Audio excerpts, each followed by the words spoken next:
بسم الله الرحمن الرحيم هل أتى على الإنسان حين من الدهر لم يكن شيئا مذكورا إنا خلقنا الإنسان من نطفة أمشاج نبتليه فجعلناه سميعا بصيرا إنا هديناه السبيل إما شاكرا وإما كفورا إنا أعتدنا للكافرين سلاسل وأغلالا وسعيرا إن الأبرار يشربون من كأس كان مزاجها كافورا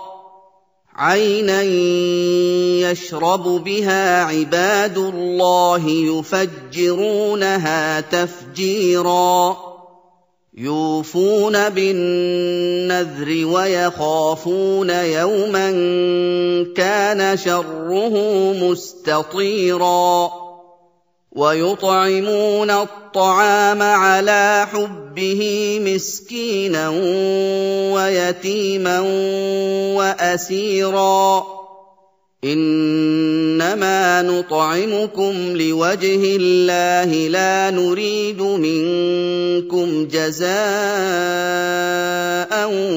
ولا شكورا إنا نخاف من ربنا يوما عبوسا قمطريرا فوقاهم الله شر ذلك اليوم ولقاهم نضرة وسرورا وجزاء शुरू अल्लाह के नाम से जो बड़ा मेहरबान निहायत रहम वाला है। बेशक इंसान पर जमाने में एक ऐसा वक्त भी आ चुका है कि वो कोई चीज काबिल जिक्र न था। हमने इंसान को नुत्फा मखलूत से पैदा किया ताकि उसे आजमाएं, तो हमने उसको सुनता देखता बनाया और उसे रास्ता भी दिखा दिया। अब वो खा शुक्रगुजार हो खा नाशुक्रा। हमने काफिरों के लिए जंजीरें और तौक और दहकती आग तैयार कर रखी है। जो नेकुकार हैं वो ऐसी शराब नोशे जान करेंगे जिसमें काफूर की आमेजिश होगी। ये एक चश्मा है जिसमें से खुदा के बंदे पिएंगे और उसमें से छोटी छोटी नहरें निकाल लेंगे। ये लोग नजरें पूरी करते हैं और उस दिन से जिसकी सख्ती फैल रही होगी खौफ रखते हैं, और बावजूद कि उनको खुद ताआम की ख्वाहिश और हाजत है फकीरों और यतीमों और कैदियों को खिलाते हैं और कहते हैं कि हम तुमको खालिस खुदा के लिए खिलाते हैं, न तुमसे एवज के खासगार हैं न शुक्रगुजारी के तलबगार। हमको अपने परवरदिगार से उस दिन का डर लगता है जो चेहरों को करिहुल मंजर और दिलों को सख्त मुस्तर कर देने वाला है। तो खुदा उनको उस दिन की सख्ती से बचा लेगा और ताजगी और खुशदिली इनायत फरमाएगा। وجزاهم بما صبروا جنة وحريرا متكئين فيها على الأرائك لا يرون فيها شمسا ولا زمهريرا ودانية عليهم ظلالها وذللت قطوفها تذليلا ويطاف عليهم بآنية من فضة وأكواب كانت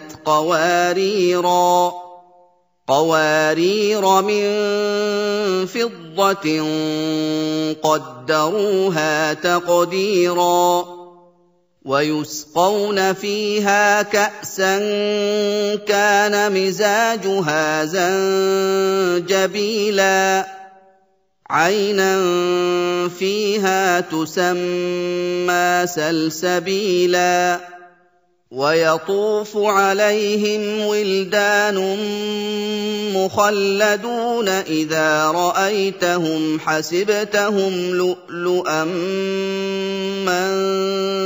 منثورا और उनके सब्र के बदले उनको बहिश्त के बागात और रेशम के मलबूसात अता करेगा। उनमें वो तख्तों पर तकिए लगाए बैठे होंगे, वहाँ न धूप की हिद्दत देखेंगे न सर्दी की शिद्दत। उनसे समरदार शाखें और उनके साए करीब होंगे और मेवों के गुच्छे झुके हुए लटक रहे होंगे।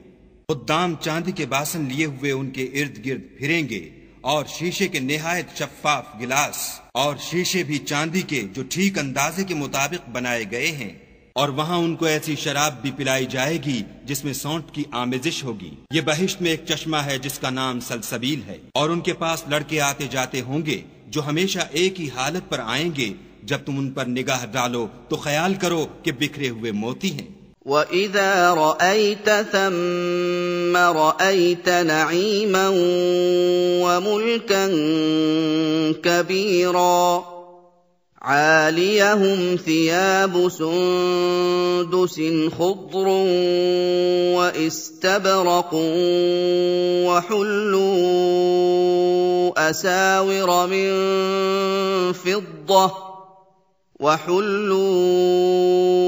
أساور من فضة وسقاهم ربهم شرابا طهورا إن هذا كان لكم جزاء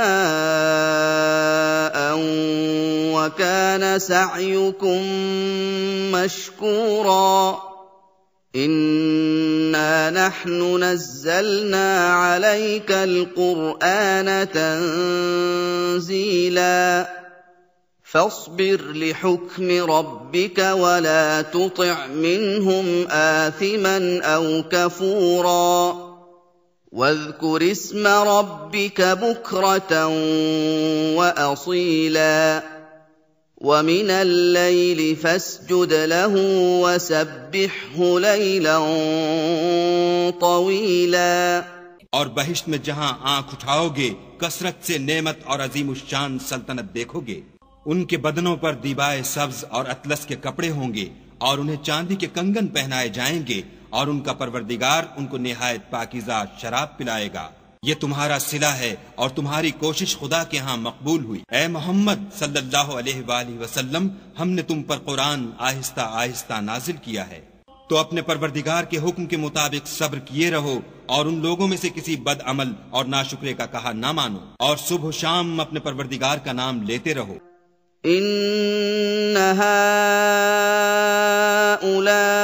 हाउलाइ युहिब्बूना अल-आजिलता व यज़रूना वराअहुम यौमन थक़ीला नहनु खलक़नाहुम व शददना अस्रहुम व इज़ा शिअना बद्दलना अम्सालहुम तब्दीला إن هذه تذكرة فمن شاء اتخذ إلى ربه سبيلا وما تشاءون إلا أن يشاء الله إن الله كان عليما حكيما يدخل من يشاء في رحمته والظالمين أعد لهم عذابا أليما। और रात को बड़ी रात तक उसके आगे सजदे करो और उसकी पाकी बयान करते रहो। ये लोग दुनिया को दोस्त रखते हैं और कयामत के भारी दिन को पसे पोश छोड़े देते हैं। हमने उनको पैदा किया और उनके मफासिल को मजबूत बनाया और अगर हम चाहें तो उनके बदले उन्हीं की तरह और लोग ले आएं। ये तो नसीहत है, जो चाहे अपने परवरदिगार की तरफ पहुंचने का रास्ता इख्तियार करे। और तुम कुछ भी नहीं चाह सकते मगर जो खुदा को मंजूर हो। बेशक खुदा जानने वाला, हिकमत वाला है। जिसको चाहता है अपनी रहमत में दाखिल कर लेता है और जालिमों के लिए उसने दुख देने वाला अजाब तैयार कर रखा है।